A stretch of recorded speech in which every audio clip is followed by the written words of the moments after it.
Kevin Jackson Radio Show.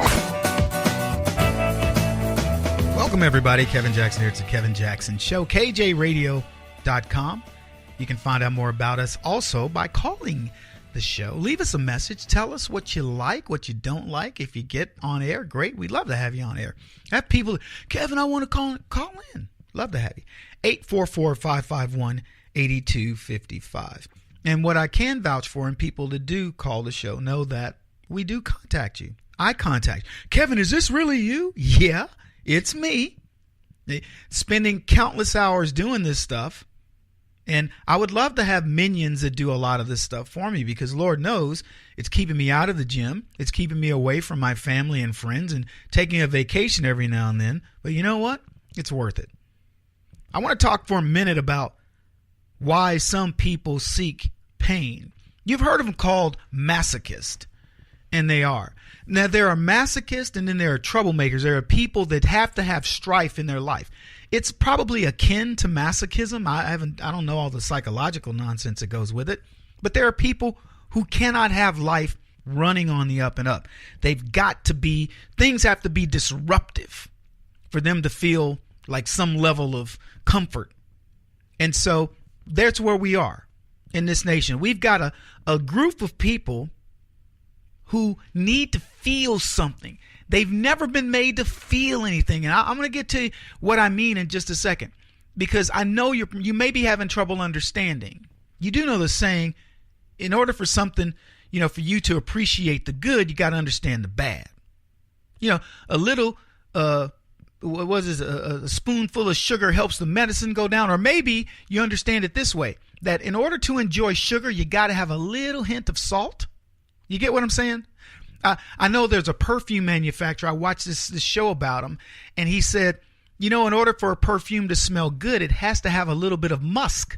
Musk by itself is kind of it smells musky. My grandmother used to say, I don't like musky smells.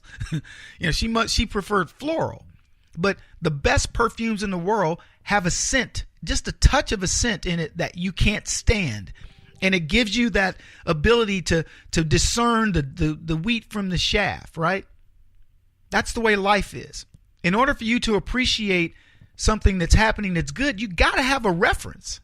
And if the reference point is, man, it's all good, woohoo, then you don't have that reference point. And I'll use black folks as an example. I've said this many times. You can't appreciate a meal unless you've had a hungry belly.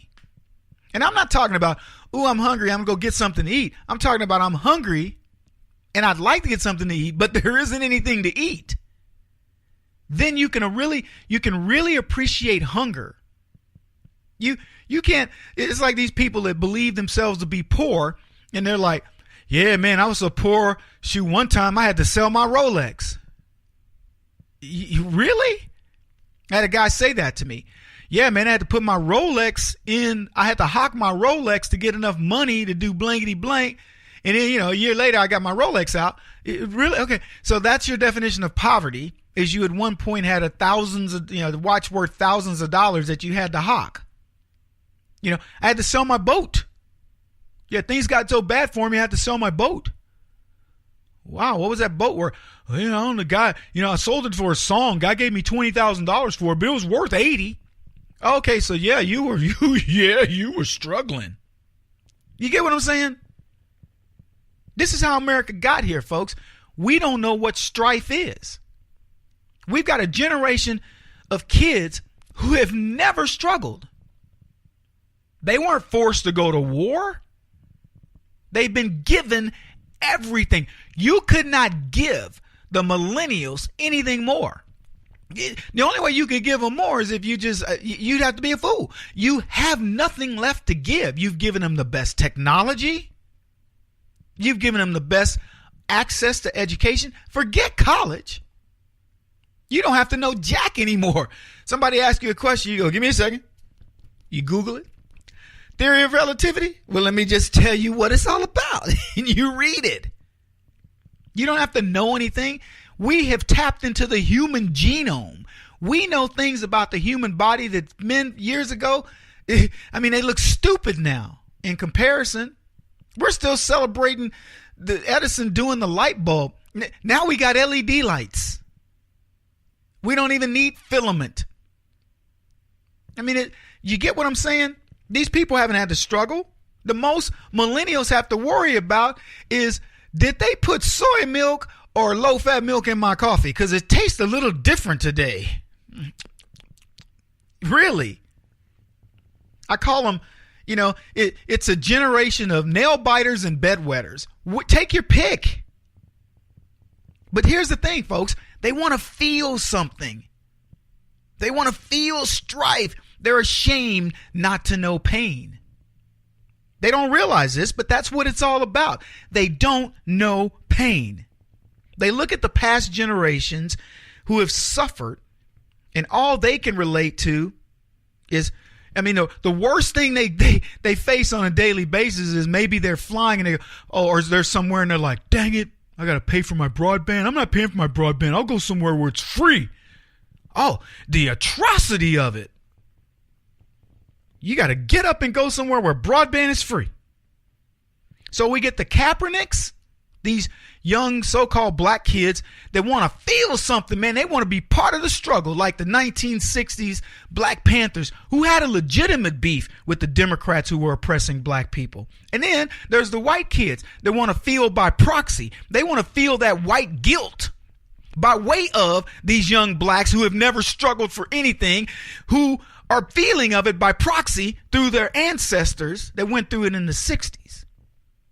They want to feel it, man. So they got Antifa struggling. Everything is against the man. College is giving them everything. College is free, and they still are upset. It wouldn't matter. Like my grandmother said, you gotta give her she could have a ham under each arm, and she'd be mad she ain't got no bread. That's exactly what's going on. They got to feel, man. And you can't tap into that emotion because you're outraged. You haven't been through any of this. You want to talk about getting beat down by cops? I'll show you getting beat down by cops. Let's go back to the 60s. These people, the cop stopped me once, man, and he wrote me a ticket and he was all, writing tickety and stuff, and then, man, I don't know. I was totally oppressed. I was scared for my life. He asked me to sign the ticket and said, this is not an admittance of guilt. But I was like, man, I don't know. So I ran. We got a lot to talk about today, man. Woo! We got a lot to talk about. We'll be back in just a bit. Keep it here, folks. Kevin Jackson Show. This is the Kevin Jackson Radio Show. Do you owe back taxes to the IRS or state? The secret to avoiding the IRS nightmare is to seek professional representation. My friends at Security Tax Associates provide the most cost-effective and ethical representation in the industry while helping to avoid seizures, levies, and wage garnishments. Security Tax Associates is here to ensure that the appropriate steps are taken to permanently eliminate any possibility of future tax burdens once and for all. For a free, no-obligation consultation, contact Security Tax Associates, 844-779-4177. That's 844-779-4177. 844-779-4177. Or visit them at securitytaxassociates.com.